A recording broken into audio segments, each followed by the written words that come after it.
Mesdames, Messieurs, bonjour et bienvenue dans Top Sport. Voici les titres. La Ligue sénégalaise de football professionnel se poursuit avec les 10e journées de la Ligue 1 et 2. Le programme et classement à suivre dans ce journal. Reprise des championnats européens de football après la Coupe du Monde. En Angleterre, on joue la 17e journée à partir de ce lundi. En France, la Ligue 1 reprend également dès mercredi. En Espagne, la Liga reprend ses droits à partir de jeudi. Et puis, en dernière partie de ce journal, nous reviendrons sur le résumé de l'actualité sportive de l'année 2022. Un rétro préparé par Cheikh Ahmadou Bamba Diallo et Khady Diop.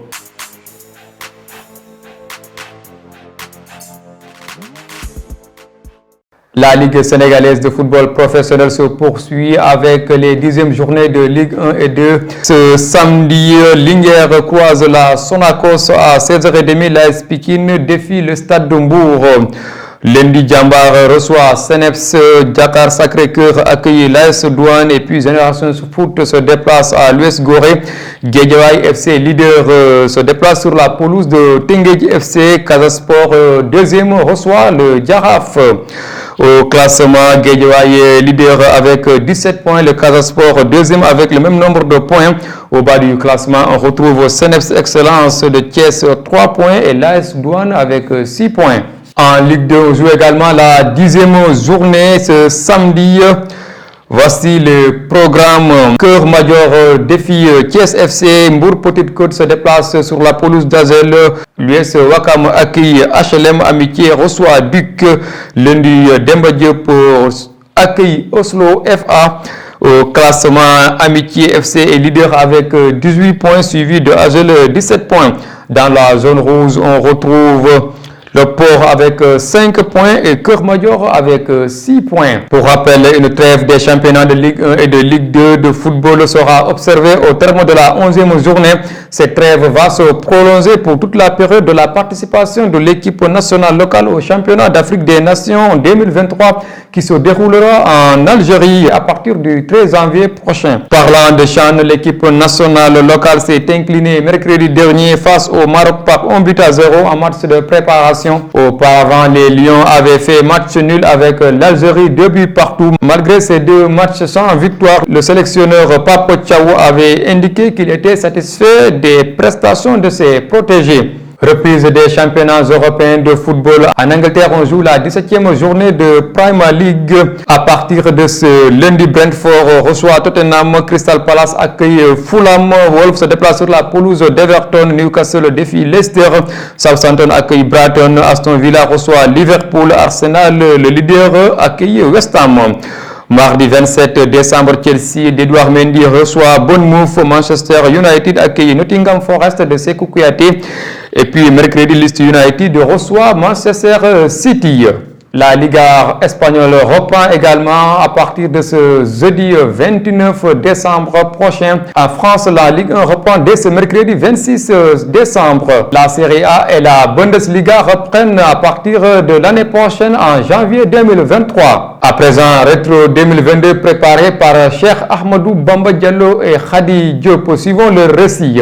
L'année 2022 a été fortement marquée par des grands événements sportifs qui ont vu des sacres historiques et symboliques en football. L'équipe nationale du Sénégal a été sacrée champion d'Afrique pour la première fois de son histoire. Menée par la bande de Sadio Mané, les Lions de la Teranga ont battu l'Égypte au tir au but. La 33e édition de la Coupe d'Afrique des Nations avait réuni 24 pays au Cameroun du 9 janvier au 6 février 2022. Après la finale perdue en 2002, celle de 2019, le Sénégal a inscrit sa toute première étoile sur son maillot en terre camerounaise. Le sélectionneur Aliou Cissé, surnommé par le président de la République, El Tactico, est entré par la même occasion dans l'histoire du football sénégalais en devenant le premier entraîneur à remporter une Coupe d'Afrique pour le Sénégal. De retour à Dakar, les joueurs et l'ensemble de la délégation de la Fédération sénégalaise de football ont été accueillis par des centaines de milliers de personnes venues de partout. Ils ont même été élevé au rang de chevalier de l'ordre national du Lion au palais de la République par le président de la République, Macky Sall. Quelques semaines plus tard, le stade Maître Abdoulaye Wade fut inauguré en grande pompe dans une effervescence historique par le chef de l'État, Macky Sall, en présence de Gianni Infantino, président de la FIFA, et de certains chefs d'État tels que Recep Tayyip Erdogan, président de la Turquie, Paul Kagame de Rwanda, Adama Barrow de la Gambie, Omaro Sissoko Embalo de la Guinée-Bissau, ainsi que Patrice Motsepe, président de la CAF. À l'occasion, le trophée de champion d'Afrique a été présenté par les hommages ont été rendus à feu Pape Bouba Diop, disparu en novembre 2020, dont le nom porte désormais le musée du stade.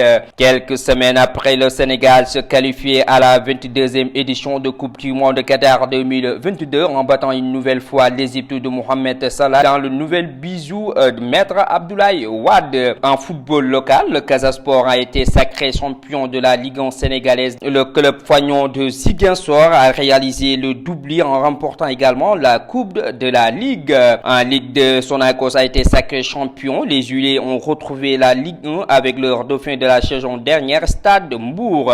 Le Sénégal a réussi un autre exploit, se qualifiant au championnat d'Afrique des Nations CHAN 2023 prévu en Algérie. Les Lions retrouvent la compétition après plus de 10 ans d'absence. Leur dernière participation remonte en 2011 sous la direction de feu Joseph Koto. En Europe, la saison a été marquée par la 15e Ligue des champions du Real de Madrid. Grand artisan de la saison prolifique des merengues, Karim Moustapha Benzema a remporté le Ballon d'Or France Football pour la première fois de sa carrière. L'attaquant français a vu son incroyable saison couronnée de la plus belle prestigieuse distinction individuelle. Il est talonné par le double Ballon d'Or sénégalais Sadio Mané. Le produit français Kylian Mbappé a complété le podium. La 22e Coupe du Monde Qatar 2022 a clôturé l'année avec le sacre de l'Argentine de Lionel Messi qui a battu la France en finale. Auteur d'une compétition stratosphérique de Lionel Messi qui a été élu meilleur joueur du tournoi. Ses partenaires Enzo Fernandez et Emiliano Martinez ont été respectivement nommés meilleurs jeunes joueurs et meilleurs gardiens du tournoi. Kylian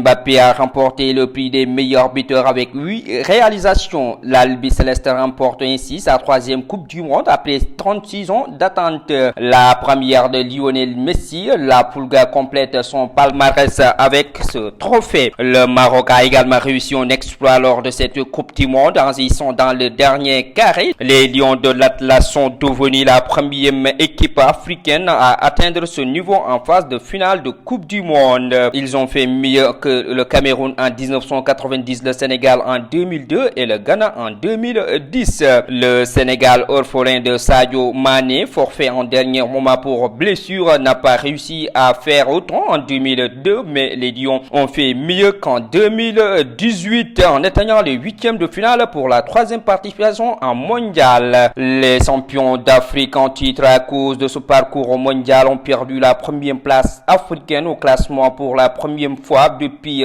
4 ans. Les Lions de l'Atlas ont mis fin au règne d'Aliou Cissé et ses partenaires. Le Maroc 11e au classement mondial remplace donc le Sénégal 19e. Le Brésil de Neymar Junior domine le classement suivi du champion du monde en titre, l'Argentine de Lionel Messi. La France de Kylian Mbappé complète le podium. La 25e édition du championnat d'Afrique des nations féminines de handball, aussi appelé CAN, s'était déroulée du 9 au 19 novembre 2022 à Dakar, organisée par la Confédération africaine de handball. Elle avait mis aux prises les meilleures équipes nationales africaines féminines de handball. Grande favorite, les Anglaises avaient largement dominé le Cameroun en finale 29-19 et remportent ainsi leur 15e titre depuis 1989, le 12e sur les 13 dernières éditions. Déception en revanche pour le Sénégal après avoir frôlé l'exploit en demi-finale contre l'Angola 21-24 après prolongation. Le pays hôte s'est incliné d'un souffle contre le Congo lors du match pour la 3e place 19-20